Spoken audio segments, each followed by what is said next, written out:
I'm in Vegas, but now I can hear me better, huh? We just moved to Vegas from the Bay Area, from San Francisco, and we're really happy to have made it to Florida. About an hour of sleep, 5 days. We're here. I just want you to know, like, I'm actually very happy about Alana's success, and like it really inspires me because just like her, I actually started as a solopreneur, 7 days a week, set no boundaries, and now we have an international global business. And I feel like I want you guys to know it doesn't matter if you want to grow or you want to be by yourself and have no drama, as long as you're happy in your career and you're making good money. So that's how I couldn't decide which picture I liked, so I put a picture of myself without makeup and my Photoshop.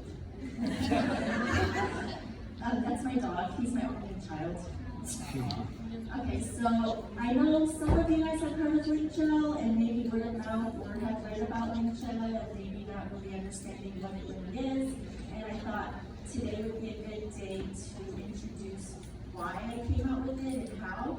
I am, as you know, a manicure esthetician and a cosmetologist. It's not from just nails. It was actually, I had clear braces, and they used to use the UV light and cure the bracket onto my teeth, and that was when I was much younger, and it was a much faster procedure. And then I had a client from hell. We have all had that client who her lashes just wouldn't remain on, they would always shed off, and I felt like I was a shiny lash artist. I'm trying not to cuss, someone uses different words. And from her, it's like telling me what I was doing wrong and me trying to be a lash artist, trying to do everything I could to help her. I was falling asleep the day before her last appointment because I was gonna end the relationship. And I thought of what could I do differently to help her, and as a manicurist, I thought, could we do something like gels, because it's flexible, it's oil friendly, it's water friendly. She wore tons of makeup, and she was a very oily type skin. So that's just kind of how it came about. But it has nothing to do with nail gels. We're going to go over this in this slide. And just FYI, I know a lot of people will talk shite about things, and they'll give you advice that you normally don't want to hear, but it's good to listen because it kind of sheds light on things that you can do differently or better, or maybe just kind of giving you a perspective that you never thought about. I don't listen to people anymore, especially as I've gotten older. I've become a little bit more confident with my business, especially. I didn't even listen to my parents. I came from an accounting background, and they're like, what? You're going to quit your full-time job with benefits and go work at a nail shop? Like, what are you doing with your life? And that was like in my mid-20s. And just like on Instagram, if someone is like very dangerous, I'm not going to listen to you, but this is what we're going to talk about today is the things that I've seen in comments from social media and how it's going to shed some light on the Lynk-Gel. Before I get started, I actually just want to see some hands. Are you guys familiar with nail gels? Have you received service with nail gels? Okay, can you raise your hands, please? I can kind of see. Now, how many of you guys have gone into the sun tanning bed? Okay. And then how many of you guys are familiar with LED FDA-approved face masks? Cool. Okay, so I'm going to break down LED and UV for you today and the differences between the Lynk-Gel and those machines or devices and products that I'm just speaking about. The Lynk-Gel is kind of confusing, the word gel. You guys are like, she is biting off of nails. I know it. I know she just got some bottle of gel nail and she stuck on the lashes and she's putting the UV on someone's eyeballs and she's causing cancer and all kinds of stuff, and that's actually not true. The word gel comes from something semi-soft to hard, like a hair gel, gelling agent, and then the link means cross-polymerization. It's a cross-linking system, so that's the word for Lynk-Gel, and then the Lynk-Gel method is basically the procedure, the technique. Currently, on Wednesday this week, good news, we got our second patent. So we have the Lynk-Gel method patent and we have the device patented. What does that mean? It means that hopefully we won't get as much fibers from the system, because I want to make it as safe as possible for you guys. I would not be selling or using the system on my own eyes and on the clients that I have since 2013 if it hadn't been that I believed in the system and I had it tested. Do you guys know Doug Shun? Any of you guys in this room? Okay, so Doug Shun is a chemist with C&D, shellac. Yeah, shellac. There were people who were throwing punches at a trade show for shellac, okay? I waited in line that day. And I had a meeting with him back then in 2012, and I asked him, could we use nail gel with eyelash extensions? And he said, it's impossible. It's impossible because it's not the glue that's going to be impossible to create, but it's the device. But there's nothing on the market that's safe and that would help cure, and then how could you remove the eyelash extensions? So now, fast forward almost 10 years later, we have many iterations of Lynk-Gel devices. I first started with, I'm not headed, so let me do this. I started with a device that was a tripod with a big flash bulb and a foot pedal with my front and lower feet, and every single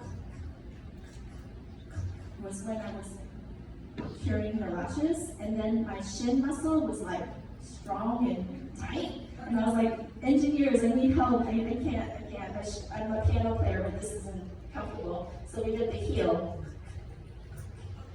And then my calf muscle on one side was hella buffed, and I was like, oh, I can't do this clicking stuff. So we basically transpired into what we call a handheld device.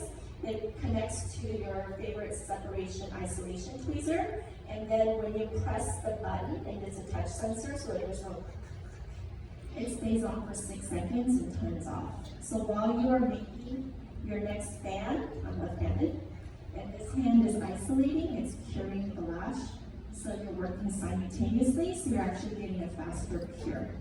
Not only that, it's so much freaking strong. Effing strong, and I say the word. I've noticed that I've had retention that I never knew that would happen, especially with clients who are like strippers and bodybuilders, because they wear a lot of makeup and they use makeup removers. It was like a freaking miracle. So let's go into the Lynk-Gel. You're thinking, LED, what the F? Are you serious? It's not safe.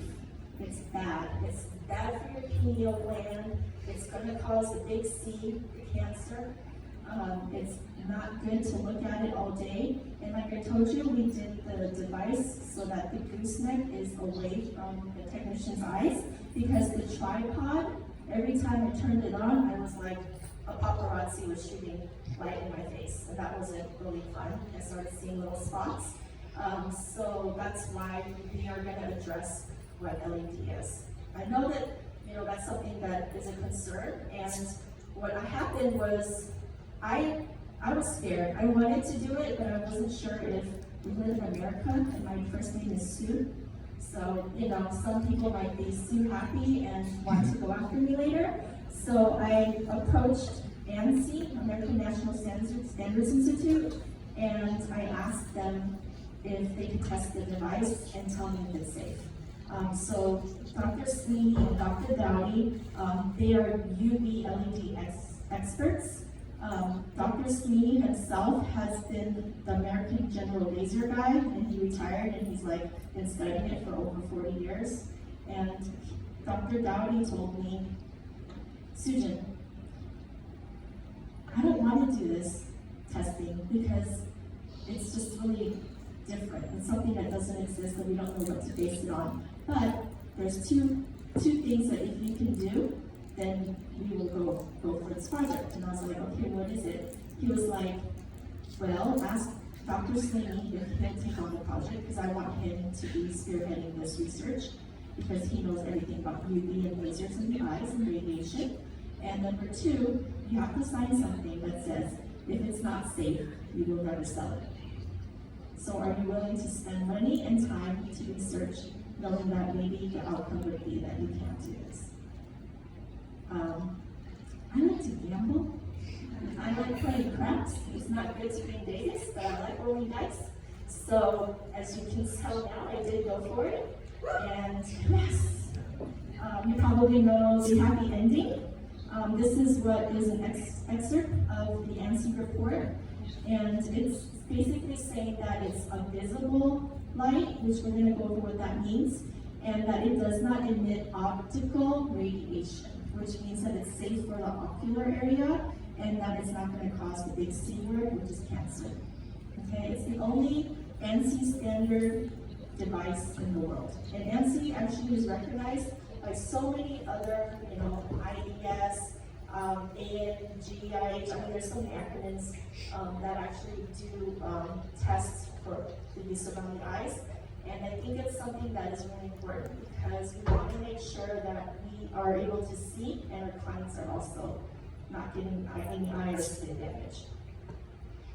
So UV, you're like, well, you're still using UV, right, to cure? How is that safe? And actually, it's not UV and it's not like a nail gel lamp. I'm going to explain to you what wavelengths are. This is a UV lamp on the left, and the device is not UV. The difference is 400 nanometers and above is called visible light, and 395 is basically, they rounded it up from 400 and down, is UV. So there's UVA, UVB, and UVC. I asked you earlier if you guys, some of you know or have experienced suntan beds. That's 95% A and 5% B. That's how you get that melanin, that skin color coming out red. And then nail gel lamps, it's UVA. And they're super powerful. They use like 60 watts or 45 watts. For example, this lamp here, if it was a 60 watt lamp, is 600 times stronger than the Lynk-Gel device. Our Lynk-Gel device output is only 0.02 joules per second. I know you're like, why are you telling me this? It's important because if you are insured, and you should have insurance, professional insurance, facial lamps are insurable up to a certain amount of joules, and so is this device. We actually have insurance for this from ASCP, if you guys are familiar with that brand. They insure the Lynk-Gel method. And just to let you know about the facial LED masks, they're FDA approved now because they can make medical claims to what they can do to the skin and the cell turnover. And just for example, I'm not making any medical claims, so just FYI, just don't SUE me. It's above 400 nanometers, our Lynk-Gel device, so that's safe enough to say that it possibly is in the cell regeneration, so it's not a UV light. Okay, just kind of giving you an example. You're like, well, you have the light on and you have to hold it there for eons for it to cure, right? It's taking forever. And actually, it depends on how much glue you use, right? Just like if you guys pick up too much cyanoacrylate-based glue, with the humidity and temperature, depending on what your environment is, that's how it's going to cure. So if you're picking up the perfect amount of glue, which we go over in the training, and I know it's hard to see because it's clear adhesive, it will cure in 2 seconds. If you pick up more, it'll cure in within 6 seconds. So hence why the device stays on auto sense for 6 seconds and shuts off. I'm going to show you a video. Black adhesive is traditional cyanoacrylate glue that's not LED curable, and I'm placing it on the strip lash. And then I'm going to pick up a clear adhesive, and I'm picking up a lot more so you guys can see that I'm trying to get a lot. And I'm going to usually double dip for these experiments because I'm using more glue than I would on a human. And you can tell that the clear adhesive will be dried before the black adhesive. Watch, I'm gonna pull on the clear, boom, boom, and pulling pretty hard, the strip lash is lifting, and I'm gonna pull on the black adhesive, and that's our fastest drying adhesive we have. It just doesn't cure fast enough. What does that mean? Time. You guys can literally lash to lash, next to, underneath, and not have to jump your isolation separation hand around. So you can get more number of lashes on in the same amount of time with traditional, conventional lash adhesives. The next slide, I'm doing a side attachment, and I picked up shite tons of glue to do a side placement attachment, just to show you. And I'm going to do a double cure. That's a 12-second cure because I used a lot of adhesive. And after it's done, I'm going to pull on him, or Z, or them, and you will see that it pulls off the strip. This is not magic, it's real. Okay. So you're like, well, what is it made out of? Are you using nail gel? Is it like something that's really bad for you that is like going to cause damage to the skin or the eyes? What we did was we came out with an adhesive that was born in the USA. Okay, it's made in the USA. It's ethyl, as in I love Lucy, poly, as in Polly want a cracker, and BTS. You all know BTS? I have to represent, I'm Korean. Okay, so the polymethyl methacrylate, because I can tell you how good it is, but sometimes people are like, you're just selling your brand and your product. I think it's easier if someone on the other side of the world who I've never met, only through online, can put something on the internet and show. She's having 2-month retention with the Lynk-Gel, and usually with, as you know, like Asian, Japanese type lashes, we don't have as many layers. And then, as you can see in the photo on the right, that's actually my hair, and I took a photo like this. I had them placed on red and green because I was testing out the 2 glue formulations to see which one would last, and I shampooed and conditioned, blow dried, deconditioned, and that was at 2 months too. So obviously you have lash shed, and it's normal that your client's lashes grow out, so you still want them to come in for their regular fills, but you can actually stretch it out a little bit longer, and you can also definitely raise your prices for this service. So I would recommend that. Another thing is the red eyes. I had clients who would get Lynk-Gel and they wouldn't have the red eyes and they wouldn't tear up during their service because of the full polymerization. And then last but not least, if your shite stinks, this product is a miracle, but it's not going to work. Like chia, if you don't water it, it's not going to grow. So you have to come with an open mind. You have to break habits. We have to think about how we're curing and how we're placing the glue. It is a learning curve. It's not just something, because I've been doing lashes for 5 years, I don't need to take your training. It's not like that. It's because I want you to be successful with this system. Okay. Last but not least, the last comment was carpal tunnel. The way that we design the device is to be ergonomic. So a lot of you, not a lot of you, but a lot of my students surprisingly have came to trainings and had hand pain, and they didn't know it was because they were holding their tweezers incorrectly. So we actually alleviated that because the device makes you hold the tweezer the way that it should be held comfortably and ergonomically. This is a big donkey butt amount of glue, and I'm placing it kind of further away so you can see the distance. And this is real time, and then we're going to do a slow-mo of it curing. Because I used a lot, we're going to do a double cure. You can see the glue curing. It comes from shiny to matte, and it slurps the glue together and it shrink wraps. So again, let's do a slow-mo version. Watch the line go away. It's going to come right together like a little zipper. Well, bam. So that's how the Lynk-Gel works. I hope that helps clarify some of the comments on the internet. And thank you so much for having me. I appreciate it.